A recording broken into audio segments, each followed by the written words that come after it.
bersama mengubah dunia. Percaya pada diri demi cita-cita. Belajar, bergerak, bermakna.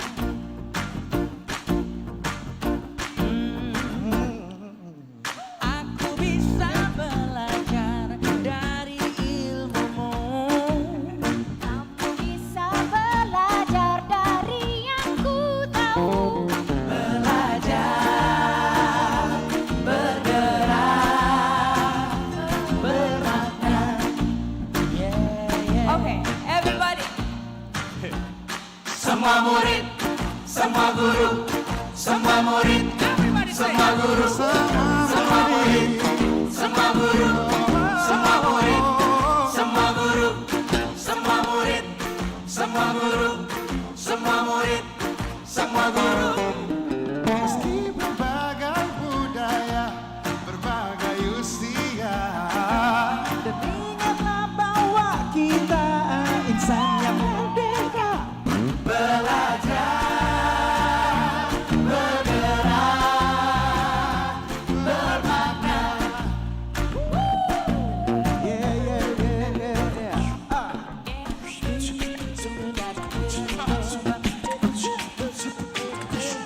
Semua murid, semua guru, semua murid, semua guru, semua murid, semua guru, semua murid, semua guru, semua murid, semua guru, semua murid, semua guru, semua guru, semua murid, semua guru, semua murid, semua guru, semua murid, semua guru. Belajar, bergerak, bermakna. Assalamualaikum warahmatullahi wabarakatuh. Perkenalkan, nama saya Meliana. Saya TDP Angkatan 10 yang berasal dari SMP 5 Bilik. Jadi hari ini saya ingin membuat destinasi tentang budaya positif yang akan kita lakukan di sekolah kita nanti. Oke, baik. Nah, di sini saya akan menjelaskan apa itu budaya positif. Budaya positif adalah kebiasaan yang bernilai positif di dalamnya mengandung suatu kegiatan dan mampu menumbuhkan karakter positif murid. Jadi budaya positif kita terapkan kebiasaan di sekolah kita supaya anak-anak didik kita terbiasa dengan budaya positif tersebut. Budaya positif dapat dibangun dengan syarat sekolah perlu menyediakan lingkungan yang positif, aman, dan nyaman agar peserta didik mampu berpikir, bertindak, dan menciptakan secara merdeka, mandiri, dan bertanggung jawab. Salah satu strategi yang perlu ditinjau ulang adalah penerapan disiplin yang selama ini dijalankan di sekolah. Kesadaran akan penerapan disiplin perlu berdasarkan motivasi internal, ya, di mana kebiasaan positif yang diterapkan bukan disiplin positif, namun masih membangun sistem kekeluargaan dan dukungan. Jadi, Bapak Ibu, di sini kita menerapkan budaya positif untuk anak-anak kita harus terlahir dari dalam dirinya, bukan dari luar. Jadi kita membuat disiplin cara mandiri dan bertanggung jawab. Lanjut. Kemudian budaya positif tersebut dapat dijalankan dengan menerapkan konsep inti seperti disiplin positif, memahami motivasi perilaku manusia berkaitan dengan lingkungan, dan penghargaan, posisi kontrol seorang guru, membuat keyakinan sekolah, penerapan segitiga restitusi dalam penyelesaian masalah. Jadi di sini Bapak Ibu, kita menciptakan disiplin positif dengan memahami perilaku manusia dengan berkaitan dengan lingkungan. Nanti kita akan saya ulas satu-satu di slide berikutnya ya Bapak Ibu ya. Lanjut.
kalimatnya seperti ini.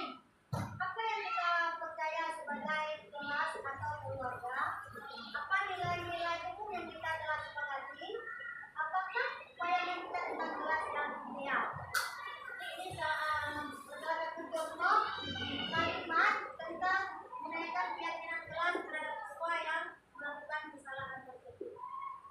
Oke, baik, kita lanjut. Nah, ini teori kontrol.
Salam bahagia Ibu dan Bapak guru hebat. Dalam penerapan disiplin positif restitusi, salah satu program yang dikembangkan adalah 5 posisi kontrol. 5 posisi kontrol dalam restitusi adalah proses perjalanan seorang pendidik agar dapat mengenali dirinya. Pada video kali ini, kita akan membahas tentang 5 posisi kontrol yang dikembangkan oleh Diane Gosson dan contoh penerapannya.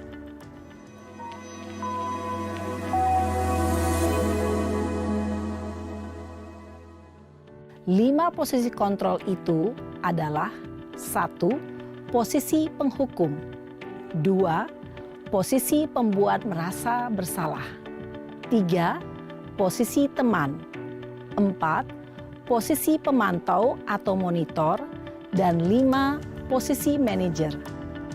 Untuk lebih memahami kelima posisi tersebut, mari kita saksikan kasus Naren yang terlambat hadir 20 menit di sekolah dan melihat bagaimana kelima posisi kontrol dalam menghadapi masalah tersebut.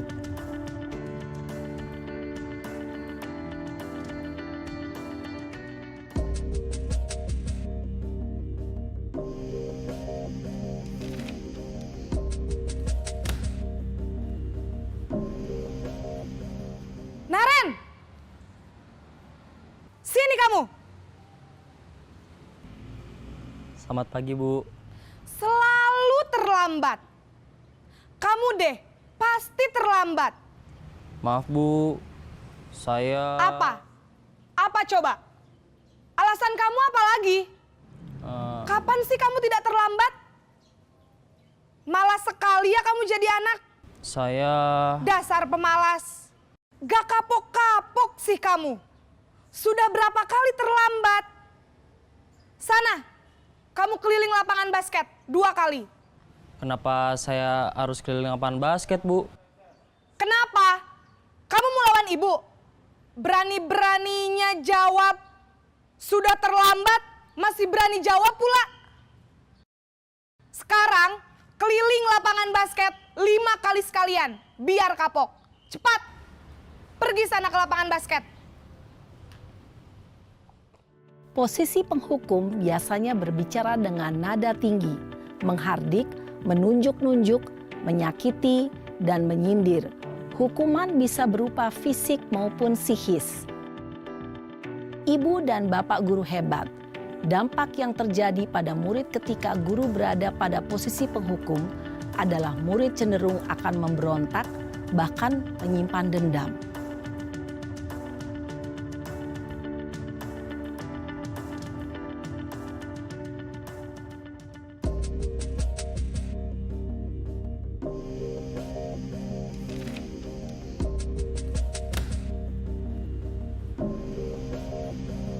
Naren!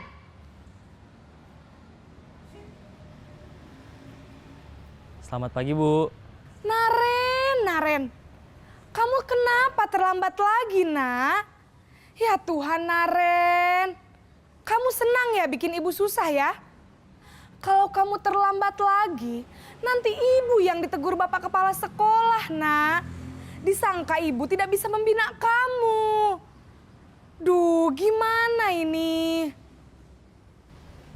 Maaf, Bu. Duh, Gusti Naren.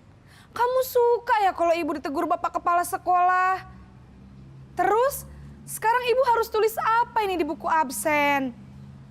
Ini kamu sudah sering terlambat loh. Ibu harus apa coba? Maaf, Bu. Maaf sekali.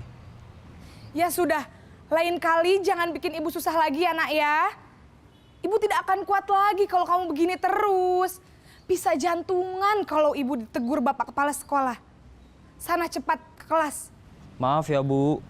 Maaf sekali. Posisi pembuat rasa bersalah berbicara dengan nada tenang, cenderung lembut. Namun kata-kata yang diutarakan membuat murid merasa menjadi orang yang gagal. Memandang buruk dirinya sendiri, merasa tidak berharga, dan tidak sanggup membahagiakan orang lain. Ketika guru mengambil posisi pembuat rasa bersalah, murid akan menganggap dirinya yang bersalah dan ia akan menyimpan emosi negatif tersebut di dalam dirinya.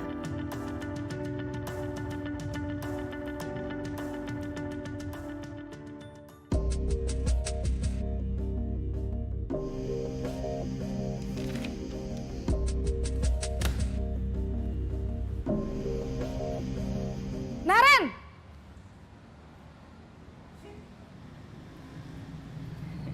Selamat pagi, Bu. Wah, sudah jam berapa ini, Nak? Terlambat lagi ya, sayang. Iya, Bu. Habis ibu saya lupa bangunkan saya, Bu. Kamu malah menyalahkan ibu kamu. Kamu bukannya anak yang larinya paling kenceng. Kok terlambat sih? Iya, Bu. Saya memang terlambat bangun tadi. Jadi, biarpun saya lari kencang, tetap gak kekejar, Bu. Ya sudah sana, nanti lain kali larinya lebih kenceng lagi ya. Biar gak terlambat lagi. Bikin seneng ibu, demi ibu. Bisa kan? Bisa lah, Bu. Ya sudah sana masuk kelas. Ibu beresin urusan absen kamu. Kamu ini ada-ada saja. Dalam posisi teman, guru berbicara dengan nada suara ramah, akrab, cenderung bersenda gurau untuk menjaga suasana tetap santai. Murid akan merasa senang, aman, dan akrab dengan guru.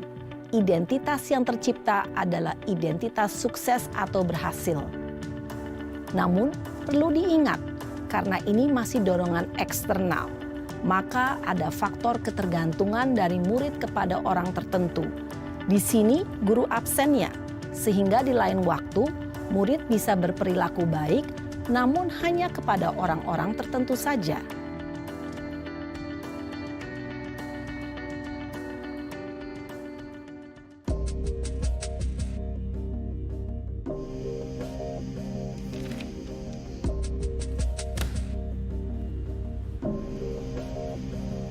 Naren!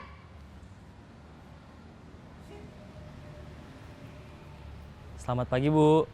Naren, apa peraturan sekolah kita tentang jam berapa kita harus masuk sekolah, Nak?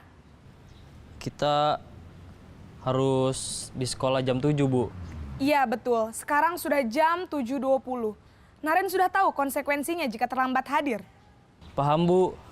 Saya harus tinggal kelas pas jam istirahat selama 20 menit. Iya, benar. Konsekuensinya demikian. Jadi nanti jam 9.30 pas istirahat, kamu harus tinggal di kelas, kerjakan tugas tambahan untuk ketertinggalan kamu, ya? Baik, Bu. Posisi pemantau mengandalkan penghitungan atau data untuk mengontrol murid.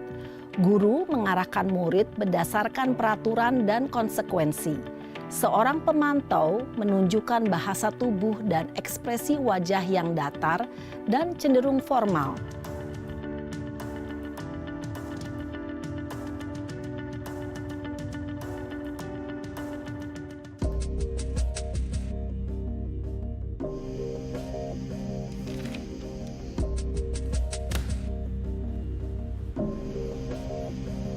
Naren!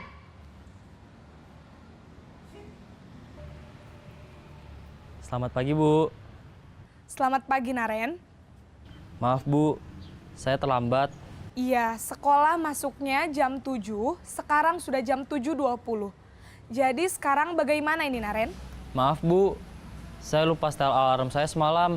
Baiklah, menurut kamu, keyakinan sekolah yang mana yang perlu kamu tingkatkan? Menghargai diri sendiri dan orang lain mungkin ya, Bu. Setuju. Jadi, apakah Naren meyakini prinsip saling menghormati tersebut? Iya, Bu. Saya meyakininya.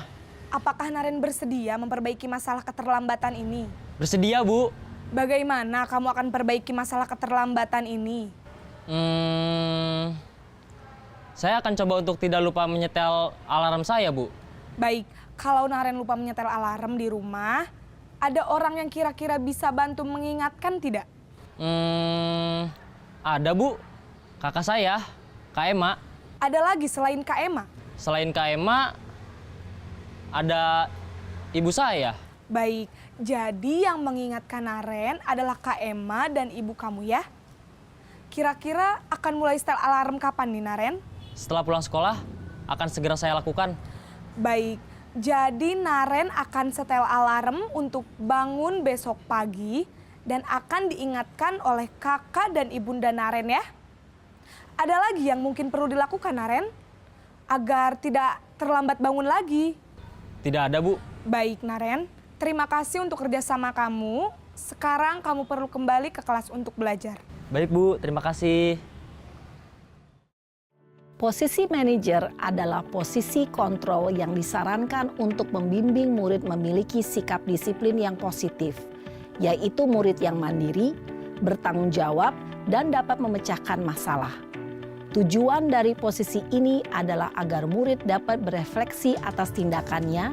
Guru akan dengan tulus memberikan pertanyaan-pertanyaan bermakna, sehingga membuat murid dapat belajar dari kesalahannya dan mencari sebuah solusi untuk menyelesaikannya. Ibu dan bapak guru hebat, setelah mengamati adegan kelima posisi kontrol tadi, kira-kira posisi mana yang paling ideal? Posisi mana yang dapat menunjang motivasi intrinsik murid? Ya, tentu posisi manajer. Posisi ini memang posisi ideal yang ingin dituju setiap pendidik. Pada posisi inilah, guru dapat menerapkan disiplin positif yang berpihak pada murid, yang memerdekakan murid. Perjalanan seorang pendidik tentunya tidak mudah untuk sampai pada posisi seorang manajer. Namun, tujuan kita pasti, yaitu menciptakan murid-murid yang mandiri, merdeka, dan bertanggung jawab. Semoga penggambaran 5 posisi kontrol yang telah diperlihatkan ini dapat menjadi ajang refleksi bagi kita semua, agar dapat terus mengasah dan menerapkan disiplin positif yang memerdekakan murid. Mari terus berlatih dan bersemangat. Selamat menerapkan. Salam dan bahagia, Ibu dan Bapak Guru hebat.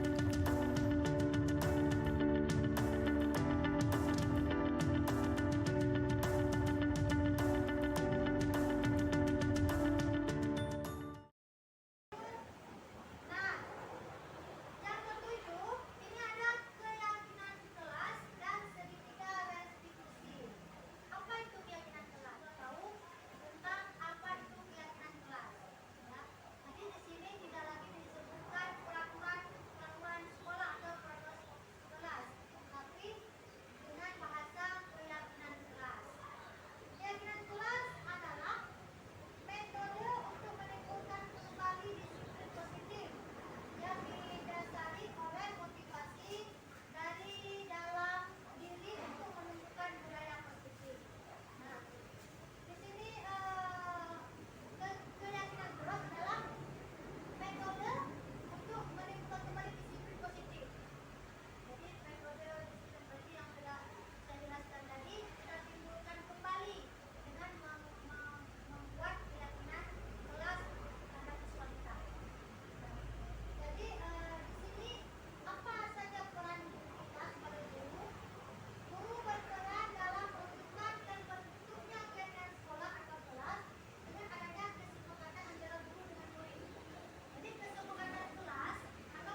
menanggapi apa yang sudah saya jelaskan tadi atau ada pertanyaan dari Bapak Ibu, saya mohon mendiskusinya. Jadi kita di sini berdiskusi. Jadi mungkin sebelum saya Ibu sudah mengetahui tentang yang tadi saya jelaskan, Ibu yang sudah tahu terlebih dahulu, tadi boleh Ibu ceritakan di sini kepada saya.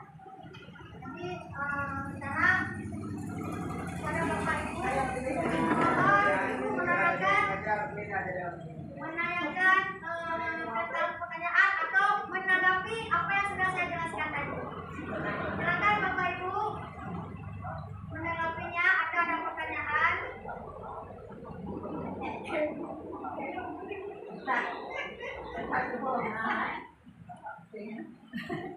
Saya boleh tanya. Silakan Ibu Hadi. Dari paparan tadi yang menanya bagaimana kita mengambil suatu keyakinan kelas yang menjadi suatu peraturan yang ada di kelas itu sendiri oleh siswa. Bagaimana kita merangkul siswa untuk menghasilkan keyakinan kelas itu. Caranya itu bagaimana? Oke, baik. Terima kasih.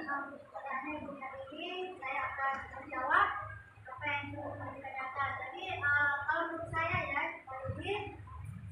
setelah kita membuat kesepakatan kelas terhadap siswa, kita sudah tadi untuk membuat siswa menjalankan keyakinan kelas tersebut. Kalau menurut saya yang pertama, setiap masuk ke kelas sebelum kita mengawali pelajaran, kita memulainya terlebih dahulu apa keyakinan kelas kita. Setiap hari, setiap masuk pelajaran, kita harus mengingatkan mereka untuk keyakinan kelas kita itu apa. Jadi seperti itu yang pertama.